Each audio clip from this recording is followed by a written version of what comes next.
When you think of European royalty, you probably picture tiaras, palaces, designer gowns, and picture-perfect photo calls. But every now and then, one royal quietly steals the spotlight without even trying. In the Netherlands, that royal is Princess Alexia. Glamorous, outspoken, a little mischievous, and already being called the Dutch party princess by parts of the European press. She was born into unimaginable privilege, surrounded by art-filled palaces, royal protocols, and billion-euro family wealth. Yet she manages to give everything a fresher, more modern edge, from the way she dresses to the way she lives her teenage years under the glare of cameras.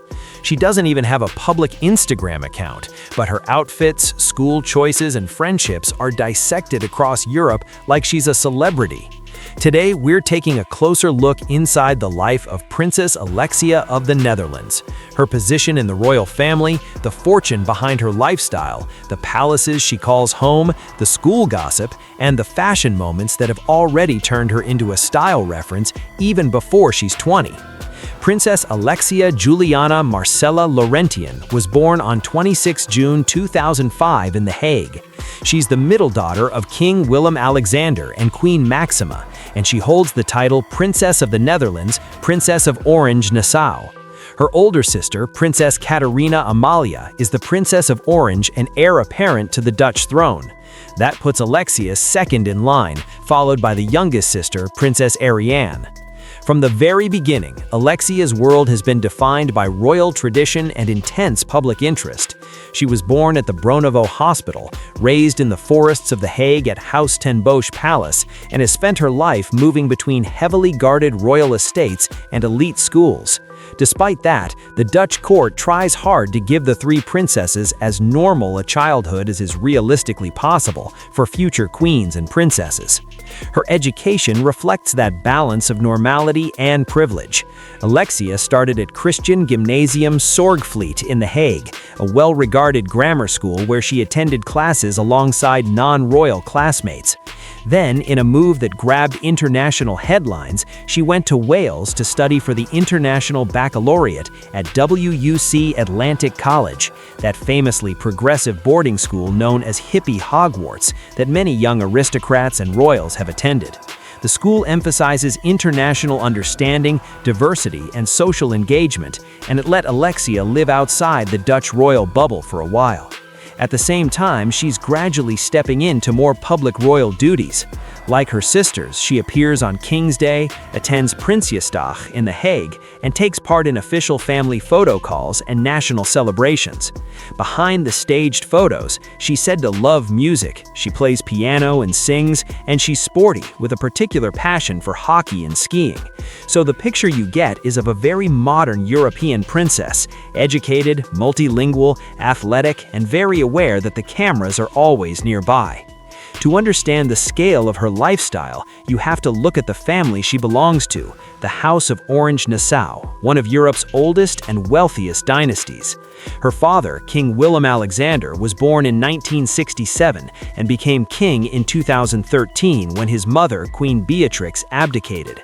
He studied history at Leiden University, and as monarch, his daily role is mostly ceremonial and constitutional, representing the Netherlands at home and abroad, receiving ambassadors, and acting as a unifying figure rather than a political leader. Her mother, Queen Maxima, brings an entirely different flavor to the Dutch monarchy. Born Maxima Zorregieta in Buenos Aires in 1971, she married Willem-Alexander in 2002 and has become one of Europe's most popular consorts. She's deeply involved in microfinance and financial inclusion work, serving as the UN Secretary General's special advocate for inclusive finance for development. That gives the family a strong link to international development and modern social issues beyond the traditional charity calendar. On her paternal side, her grandfather is Princess Beatrix, the former queen who reigned for 33 years. Her late grandfather, Prince Claus, was known for his work on social issues and earned huge respect in Dutch society. On her maternal side, Alexia's grandmother, Maria del Carmen Serruita, lives a much more private life, far from the Dutch media. Financially, the Dutch royal family sits in a very particular position. They are not billionaires in the same way some Gulf royals are, but they are still extraordinarily wealthy by any normal standard. As head of state, King Willem-Alexander and certain close family members receive an annual allowance from the Dutch government. In 2021, the total budget allocated to the royal household, covering the king, the queen, former Queen Beatrix, and associated official costs, was around 47 million euros. That money is meant to fund official duties, staffing, transport, security, and some personal expenses linked to their public role. On top of the state support, the family also has private investments and inherited assets, land, properties, interests in agriculture and other business ventures built up over generations. The exact details of those private holdings are not made public, and Dutch law protects a degree of private financial privacy for them. But historic wealth from the House of Orange-Nassau is widely understood to be substantial. So Princess Alexia is growing up in a family where private jets, multiple homes, and designer wardrobes are normal, but where the family finances are also constantly debated and scrutinized by Dutch taxpayers and media. That tension between extreme privilege and public accountability shapes almost everything she does in public view. One of the clearest expressions of that royal privilege is where she lives. House ten Bosch Palace in the woods of The Hague is the primary residence of the king, queen, and their 3 daughters. The palace dates back to the mid-1600s, and it's a textbook example of Dutch Baroque architecture, symmetrical, stately, set in parkland. Over the centuries, it's been renovated and expanded, but it remains both a historic monument and a functioning family home. Inside, there are staterooms used for official events and receptions, and more private wings where the family lives away from the cameras. Paintings, tapestries, antiques, and modern Dutch design coexist behind doors that the public rarely sees. Noordeinde Palace, also in The Hague, is another key royal building. Originally a medieval farmhouse, later transformed and purchased by the Dutch state, it serves mainly as the king's working palace, his office in effect. It's where new ambassadors present their credentials, where cabinet members are received, where official receptions happen. The gardens behind the palace are open to the public at certain times, but the main building is closed, reminding everyone that some parts of royal life are still firmly off limits. Then there is Villa Eichenhorst in Wassenaar, a leafy suburb between The Hague and Leiden. This villa was the private home of Willem-Alexander, Maxima, and their daughters for many years before they moved into Huis ten Bosch full-time. Surrounded by wooded grounds and high security, it offered a slightly more relaxed base when the princesses were younger, away from the formality of the main palaces, but still very much part of the carefully protected royal bubble. All of these properties together paint a very specific picture. Alexia's normal is waking up inside centuries-old royal architecture with manicured gardens outside and security teams just out of view. Despite that, her teenage years have not been perfectly polished. In fact, part of her appeal is that she comes across as a little less controlled than some royal heirs. Spanish tabloids in particular have taken a strong interest in her, largely because of her friendship with Spain's heir to the throne, Princess Leonor. The two attended WUC Atlantic in Wales at the same time, and their closeness sparked endless headlines and speculation.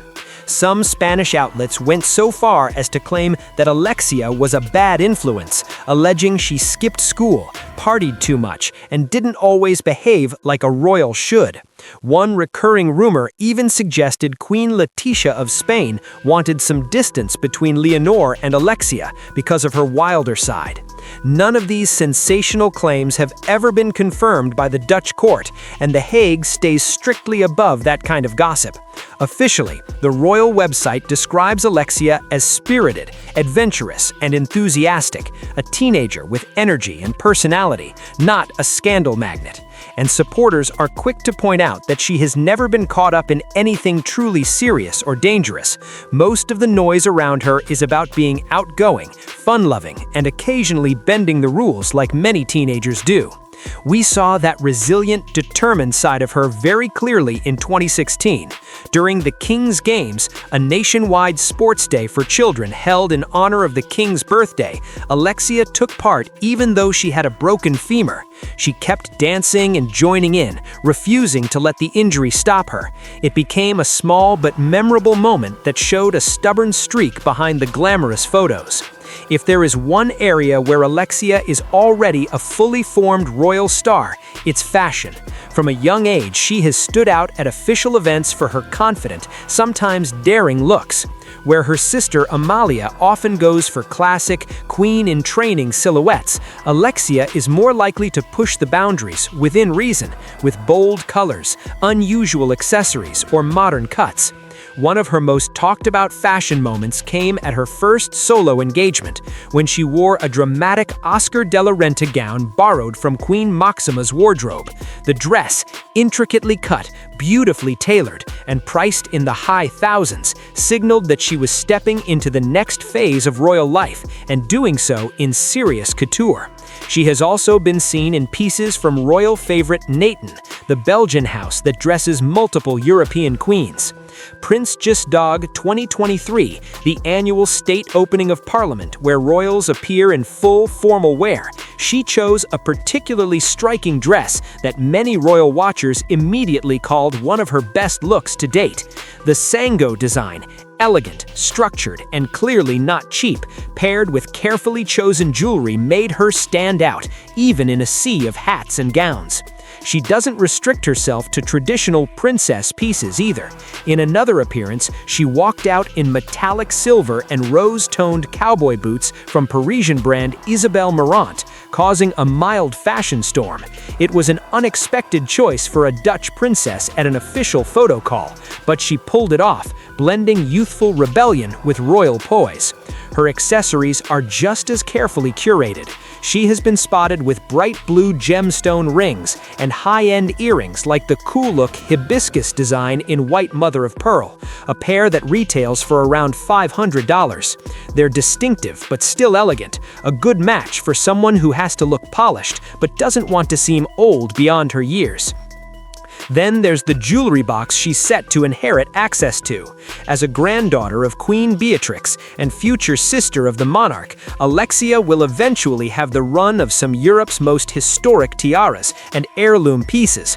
Already, at more formal events, she leans into diamond earrings, delicate necklaces, and possibly family pieces with deep history behind them, although the palace rarely confirms exact provenance.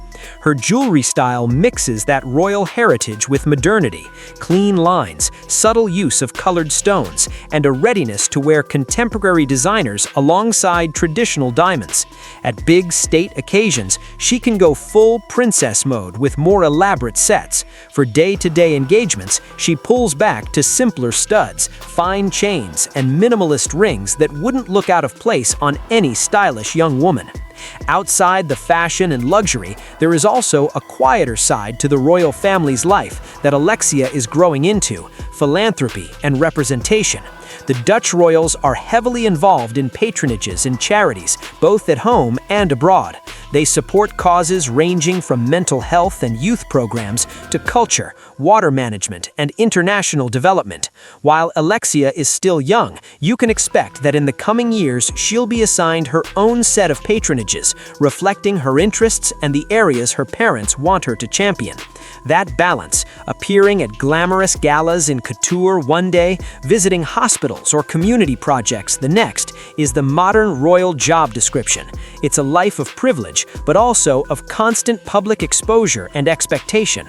In the end, Princess Alexia's life is a mix of contradictions that fascinate royal watchers. She's a teenager who moves between billion-euro palaces and international boarding schools, a princess who can cause a stir just by wearing cowboy boots, a future pillar of the Dutch monarchy who's already built up a wild child reputation in certain tabloids, mainly, it seems, for being lively and social. She benefits from inherited wealth, a generous state stipend system, and centuries-old prestige. At the same time, she and her family operate under some of the strictest transparency rules of any monarchy, with their official finances debated in parliament and their public roles constantly evaluated. For now, her main focus remains her education and growing up, but there's no question that as she gets older, Princess Alexia will become an even more prominent figure in the world of European royals, with all the fashion, gossip, duty,